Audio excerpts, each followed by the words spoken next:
از جمعه بازار دستگیر شدیم، اسیرای جمعه بازار هستیم. 7 ماه جلو دستگیر شده بودیم. ما قطعه کندک 2 بودیم، طولای 3. اون روز که اسیر شدیم تقریبا 18 نفر شهید دادیم، 15 نفر دستگیر شدیم.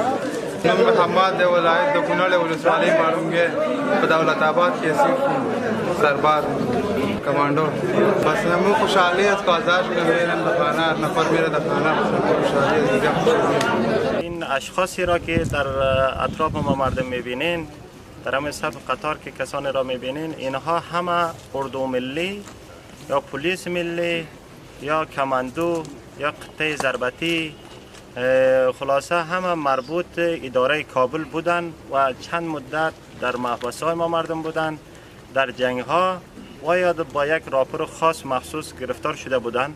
در دست ما مردم گرفتار شدن، اسیر شدن. ماها شاید بین اینا کسانی هستند که سالها تیر کردن و کسانی هستند که ماها را تیر کردن و کسانی هستند که روزها را تیر کردن.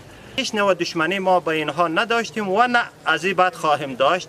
اینا مسلمان های افغانستان هستند، اولاد مسلمان هستند، برادرای ما هستند. در همون مابین که یک بار خطا خوردن و در صف کفار رفتن و در حمایه آنها، در همکاری آنها، در کمک آنها سر خانه مایشان، برادرایشان، مسلمانهایشان آمدن، سلاح دشمن به سر خانه های خود استفاده کردند، توپ دشمن و سر طرف خانه های خود انداختن و کوردینات به دشمن های دین اسلام دادن. به هر عنوانی که خطا خوردن و خوردن این هم فضل مرحمت الهی است که کشته نشده، در این را کدام خسارت جانی ندیده، صحت سالم در دست مجاهدین آمده. این الحمدلله صحت سلامت امروز می روند به طرف خانه هایشان. امروز که ما این مجلس دایر کردیم به این خاطر که از طرف عمرای ما عفو عمومی شده، بار بار متواتر سر ما پیاما می آیند که بندیا را آزاد کنین، بندیا را آزاد کنین گفته. نیت ما بودن که همه بندیا را یک جا کرده آزاد کنیم.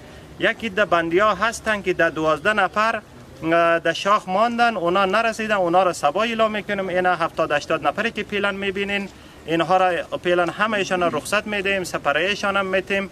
این پولاد قماندان هستند. پولاد قماندان کندک بودی؟ قماندان طولای بود. قماندان طولای در ولایت ما مردم بود، یک قماندان مشهور بود. در هر جنگ و سخت‌ترین مقابله را ما مردم با همراه پولاد قماندان میکردیم. روزی که پولاد قماندان در دست ما مردم اسیر شدن، اینا شنیده و پرسان کرده میتونن که کسی یک انگشت زده؟ نه خیر. به حیث یک میمان نگاهش کردیم، چون که دشمنی ما به هیچ کس نداریم. دوستی و دشمنی ما در اسلام است. کسی که موافق چارچوب دین شریعت است برادر ما هستند. کسی که در مقابل دین شریعت ایستاد میشه مجبور است ما در مقابل او ایستاد میشه. پژواک خبری اژانس د پیښو ریښتینې هنداره